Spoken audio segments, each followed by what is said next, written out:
You must be the kind of person that enjoys watching people suffer through horrible, self-imposed challenges. Well, are you in luck, because I have the absolute most painful Miitopia playthrough that you can witness. You see, Miitopia is an incredibly casual RPG, all about having silly little jobs with your silly little friends. I have neither of those things. And this is far from casual. I modded Miitopia so that you do not get your first job, you do not get your friends, and when you're supposed to change to a new job in the game, that doesn't happen either. I'm someone who knows way too much about Miitopia's mechanics, so it came to my mind that this would actually be kinda possible. Once I made my Mii and started things up, I picked the cool personality trait. Normally I use stubborn, but cool is by far the best, being able to avoid damage entirely, deal extra damage, and ignore status ailments, all with fairly high activation rates. This made the first hurdle possible, the slime.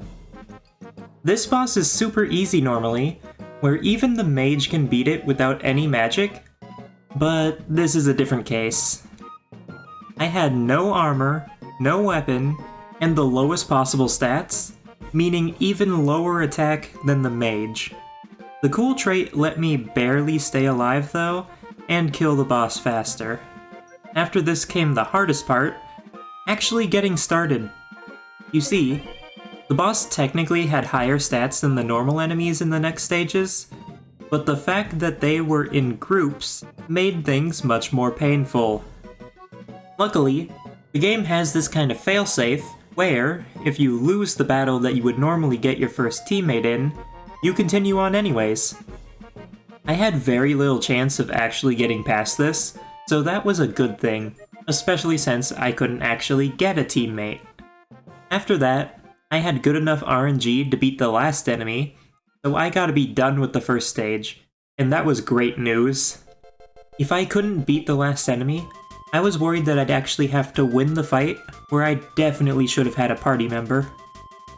Now, I was still at a very limited amount of health, dealing 1 damage, and relying on RNG-based personality skills. The next thing on my checklist was to get stats, and there was only one way to do that. I needed to eat food to increase my stats, one of the many ways in Miitopia to get buffs.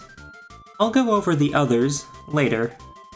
The monsters in the first area were butterflies and goblins, and butterfly jelly only gave MP, which was very useless. However, goblin ham raised attack, which was good enough for me.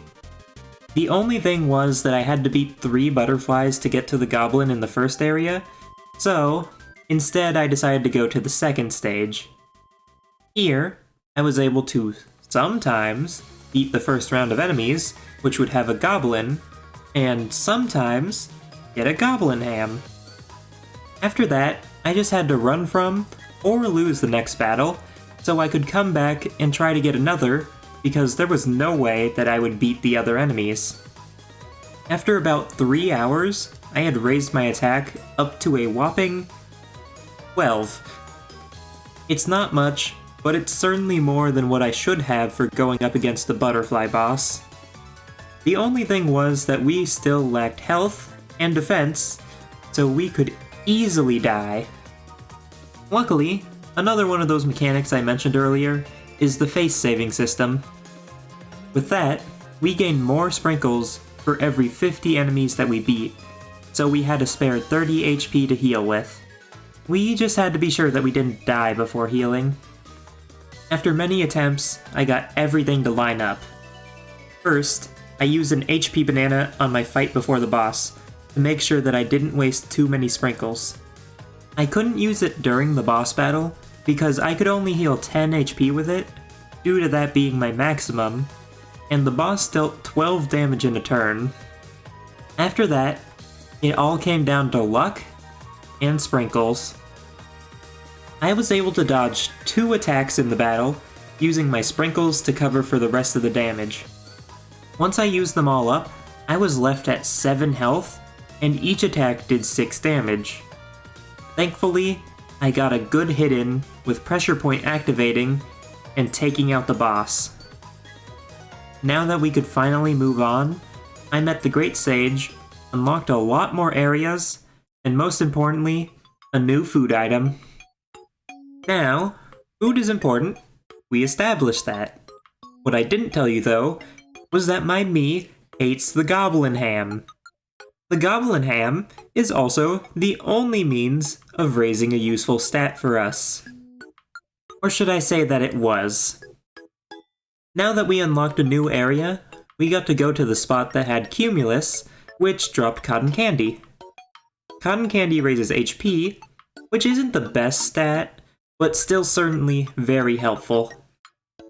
Not only that, but my Mii loved it, meaning we got a big boost, and it was a light food item, so we could eat 4 at a time.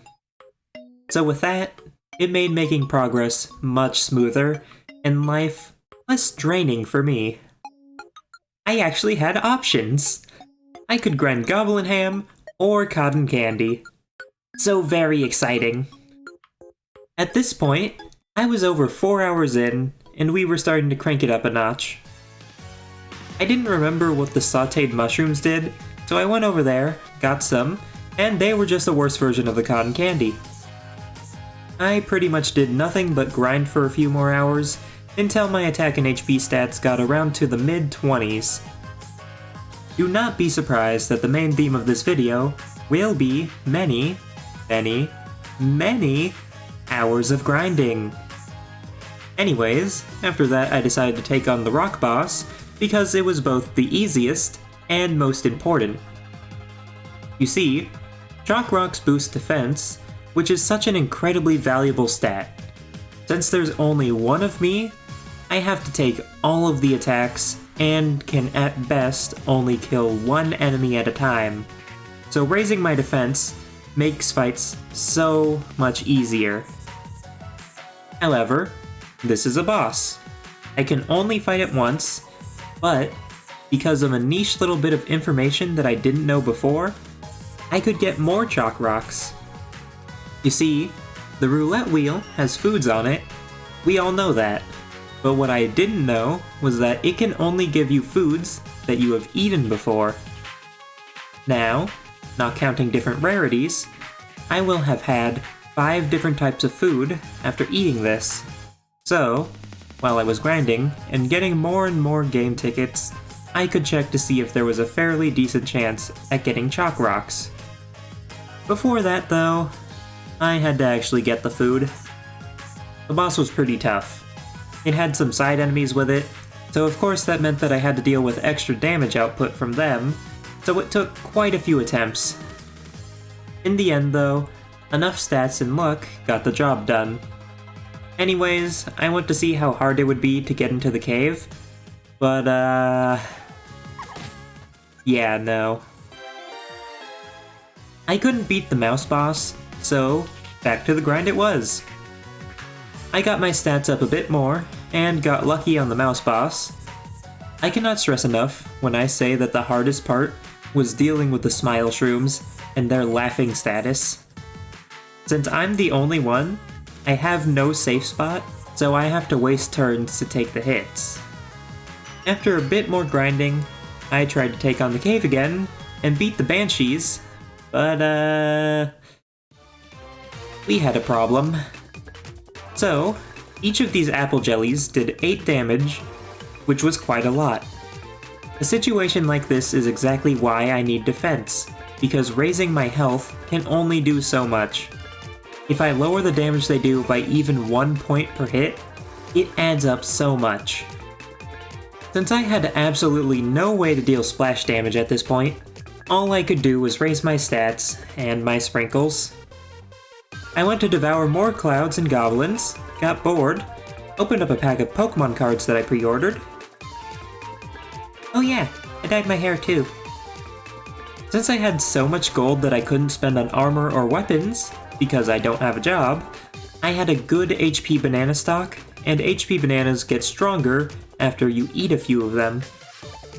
Normally, I don't care about this boost, since my collector's anxiety even extends to common healing items, but now that my HP maximum was higher, this was actually pretty useful for this challenge. After a lot of grinding, I had a wheel with a little under a 50% chance of getting chalk rocks, and 4 game tickets, so I decided to blow them all on it. In the end, I only got the chalk rocks once, which is 3 of them, but was still enough to raise my defense to a grand total of 3. It doesn't sound like much, but like I said, defense bonuses add up a lot better than HP or attack for large groups.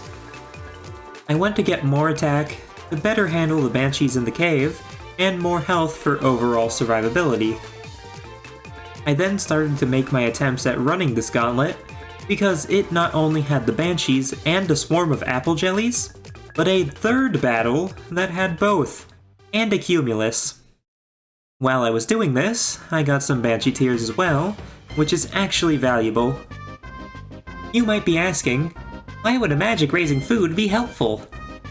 Well, if you've ever played Gen 1 Pokemon, you would know that there was no such thing as a special defense stat back then, just special. It's the same deal for Miitopia, where instead of some kind of magic defense, you just have the overall magic stat. The next boss that we had to fight has some serious magic, so it's a good idea to build it up now. After about another hour, I got out of the cave, finally. I went to fight the next boss, the Imp, and boy was it rough. The magic attack luckily wasn't too bad compared to its physical attacks, but I still was not in for a great time, with it dealing 12 damage.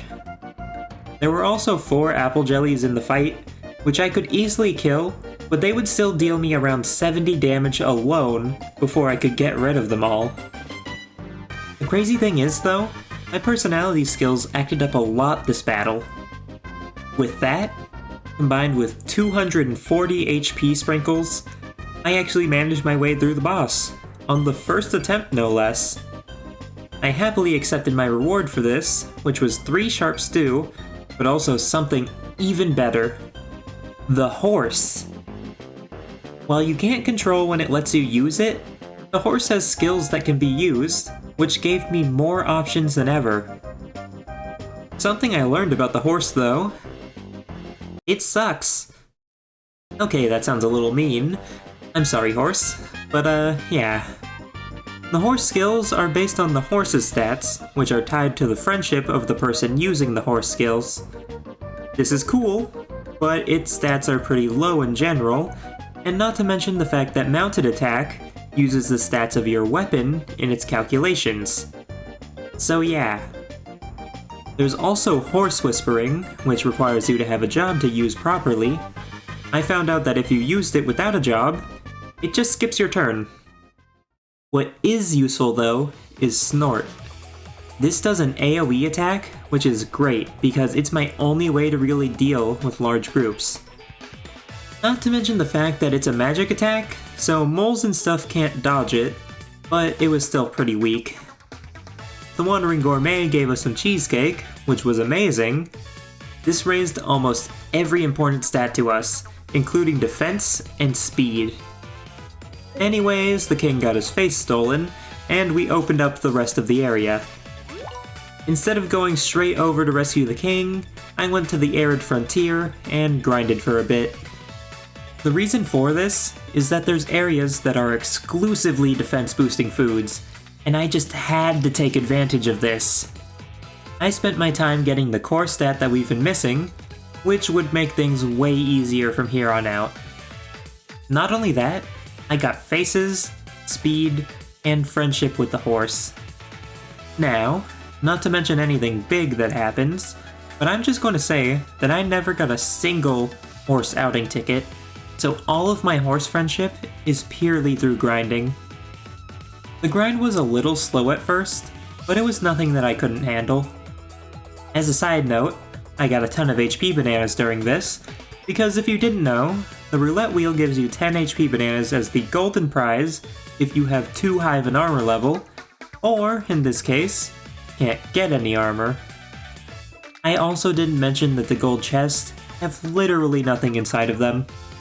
If I open them, the reward is 0 gold, So at this point, we are over 14 hours into this challenge, and about to fight the King Golem. It's pretty safe to say that in the first fight, I got beaten to a pulp. Guess what I did? I grinded. I mainly went for defense, and a bit of attack always helps, but one of the best ways to scrape by boss fights at this point was HP sprinkles. I rescued a ton of faces because my stats were already so high that it was getting pretty tough to raise them, especially because I disliked so many foods. After a little bit, I went back and got some slightly better RNG mixed with my bigger numbers. I beat the golem and moved on with my life. Up next was one of the roughest jumps in difficulty, the boss that I hate oh so much, the Griffin. Between its ability to make me scared and deal a ton of damage, and even make me cry, I got destroyed. This took a lot more grinding. Thanks to the horse, grinding faces was super easy now. Not that I could control when it activated, but I could use Snort to easily get rid of all the apple jellies in the cave, so getting more sprinkles was always easy enough, but getting more stats is more efficient, I would say. In the end, I didn't bring the horse with me back to the Griffin fight, because it's weaker than me. Both Snort and Mounted Attack did less damage than my normal hits, since I didn't have a weapon, and when Horseplay activates, I am forced to use it. I beat the Griffin though, after a few attempts at least, and could taste how close we were to the end. As per usual, I got the Calming Fruit, and then dealt with the Imp issue. They were actually super easy to beat, except for the boss. The boss was both really strong, and had the ability to turn me evil, which didn't do much except waste my turn. Because this wasted so many of my turns, and didn't even give me a chance to fight back like the Tears did, I actually brought the horse in for this one. The horse has a skill called Neigh, which can snap me out of a status ailment that I'm in, so pairing that with the cool trait gave me really good odds against that. While it was strong, I didn't need to do any actual grinding to beat this boss, I just had to get some good RNG, and like that, it was done with. I told you that things would be running smoothly at this point. And speaking of that, the channel's been doing really well lately, even with my uploads having gotten a bit more infrequent, and I'd like to thank you all for that. I always plan on keeping up with the videos, it just might take a little longer sometimes. And if you want to see those videos, be sure to subscribe. Anyways though, the princess got her face stolen, so we had to go beat the final boss of this place, the General. I breezed on up the tower, and was ready to take on the General, but oh gosh, let me tell you, it was rough. This place isn't usually all too bad, but the fact that it was just me made it really hard. While the AoE attack was pretty easy to tank, the punches did nearly half of my health. And of course, they attack twice per turn. I didn't even get the boss down to half health before running out of sprinkles and dying. However, I wasn't going to give up. Not now. I made sure to grind and give many attempts at this fight to test my luck. I also brought the horse along because I kept forgetting to take it off the team. Yeah, not really a good reason, I just forgot. I went back to the usual spots. I grinded goblin ham, cotton candy, chalk rocks, and even faces from the apple jellies. I did all of it. I wanted to be sure that we succeeded and made it through. And after over an hour of repeating this cycle, I did it. I made sure that the horse wasn't with me when I went to fight, and I got some pretty good RNG too. There were a lot of AoE attacks, and I got a lot of pressure point activations too. Without the horse, my average amount of damage was solid. It all came down to the wire though, and I emptied my bottle of sprinkles. With how much HP I was at, I would have probably died. But I didn't.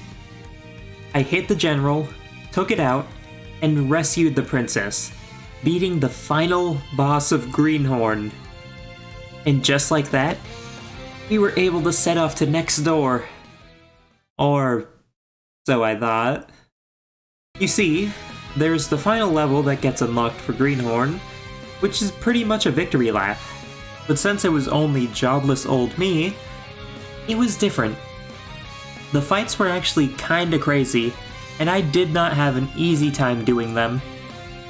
Between mage goblins, lightning clouds, and nose rocks, I had a fair bit of trouble. I didn't get the chance to put the horse back on my team to help with the splash damage, but guess what? I beat them all anyways.